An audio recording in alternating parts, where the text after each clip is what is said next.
চশমা museum, a house of world class, জলট্যাক মোড়, বহরমপুর মডার্ন হোটেলের সামনে।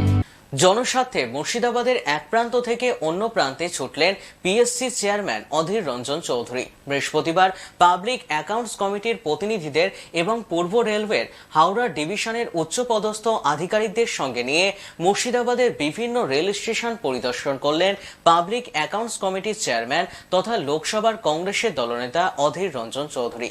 এদিন Salar, Dhaiya, Bazarsau, Chourigachha, Karnasubarna, Jiwanti halt, Lalbag, Azimganj, Khagraghat road এইসব স্টেশনগুলি পরিদর্শন করলেন অধীর রঞ্জন চৌধুরী। একই সঙ্গে যাত্রী সাধারণ এবং স্থানীয় জনগণের সঙ্গে কথা বলে বিভিন্ন সমস্যাগুলি খতিয়ে দেখেন।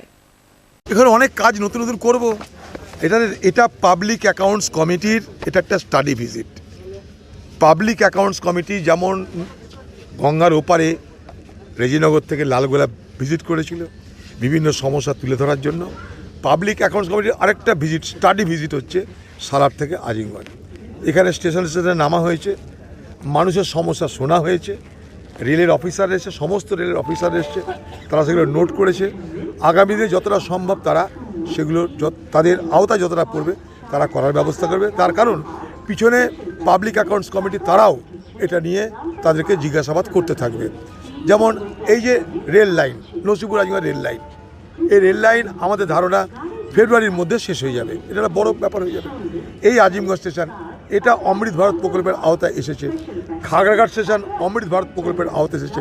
এই লাইনে স্বাভাবিকভাবে অন্যান্য যে সমস্যাগুলো আছে, যেমন মানুষ একটা ট্রেন চাইছে, আজিমগঞ্জ থেকে সিধা একটা ট্রেন চাইছে হাওড়া, সেটাও দেখার জন্যে বলা হয়েছে, সেটাও আমরা সবাই দেখব। আমি কমিটির তরফ থেকে রেল দপ্তরের উপরে চাপ সৃষ্টি করে যতটা পারি আদায় করার ব্যবস্থা করব।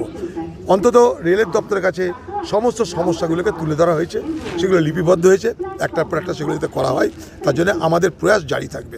তৃণমূলের মারামারি, দৈত্যকুলের মধ্যে সংঘাত লেগেছে, সবই তো দৈত্যকুলের সংঘাত চলবে, এগুলো কিছুই না, এটা আরও বড় বড় ভয়ঙ্কর ঘটনা ঘটবে।